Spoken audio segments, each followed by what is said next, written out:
We don't spend a lot of time talking about a structured formula of total rewards, but I think what we do recognize increasingly in Siemens, and I think it's true in most organizations, is that the theory of total rewards is not only meaningful, but it's crucial. Where that becomes most profound is in looking at generational differences, cultural differences, gender differences. What's important to one group of individuals at one life stage is perhaps entirely unimportant to another group. That is perhaps one of the biggest challenges, I think, for HR professionals, is we're really good at structuring programs, but we're not so good at thinking through how to modify and how to adapt those programs and keep them living and breathing and ensuring that they are addressing a diversity of needs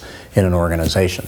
What's that balance between compensation, traditional compensation, which for some people, and in some parts of the world it's particularly true, is the primary motivating force.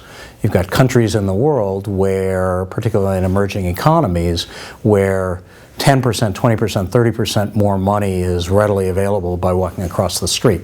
So how do you ensure in that kind of environment that your programs are not only reflecting and responding to the business dynamics that suggest an employee can leave at will and make a lot more money someplace else, and how do you balance that with the reality that we have limited resources in organizations? So we can't constantly be giving 30% increases to our employees.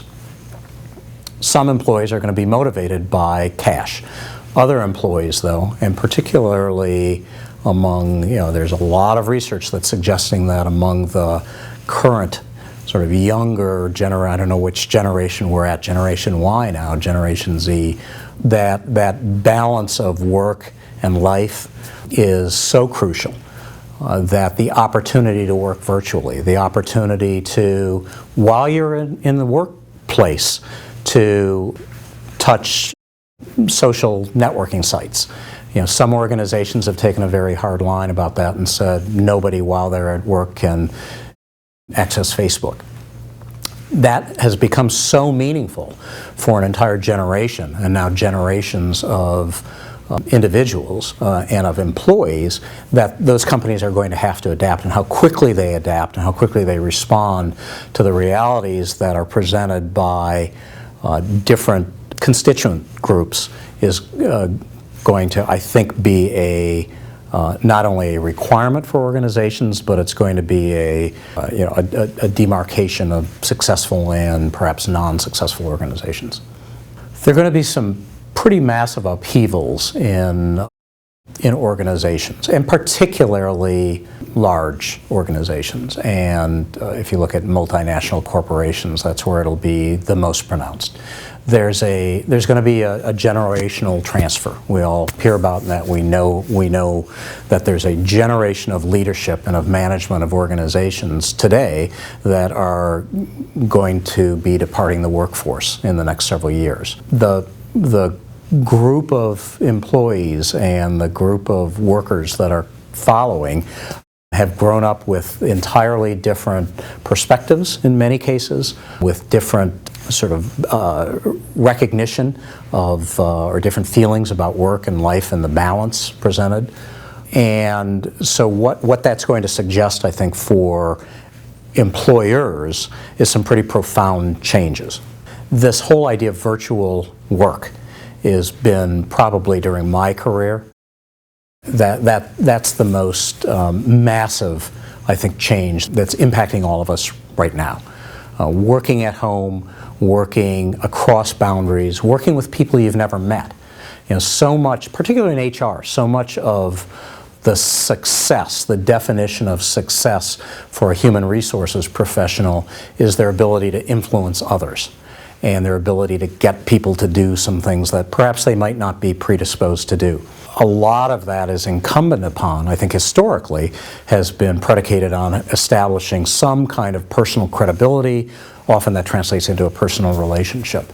And so one of the, the issues that I'm struggling with right now and that I'm reflecting a lot on is how, in an increasingly virtual world, how do we ensure that people who've never met one another, you might have people who are going to have to manage other people whom they've never met.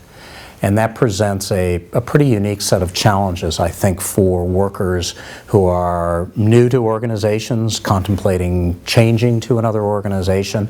The ability and the opportunities to personally interact with your colleagues are limited. I find in the last couple of jobs, or in a couple of jobs that I've been in, where I'm managing people globally. I'm managing people who are in different parts of the world, operating on different schedules. So that then calls into play, I think, for people who are managing. You can no longer draw perhaps those clear time distinctions of what constitutes a workday if you're having to manage people who are 12 hours ahead, 15 hours ahead, 3 hours behind. So in terms of preparing for that, I think people, the workforce of the future, no doubt will adapt to that. We use social networking sites. We're using some of the technology that exists today that didn't exist even a few years ago. And that's going to be understanding that technology, creating ways in which you can establish some kind of personal relationship with people who you're working with, or people you're working for, or people who are working for you, is going to be a challenge. But it's a challenge that we're going to have to figure out. One of the concerns I've got is how do you bring new people into an organization when you never touch them personally? And that's a huge challenge, I think, for these large organizations.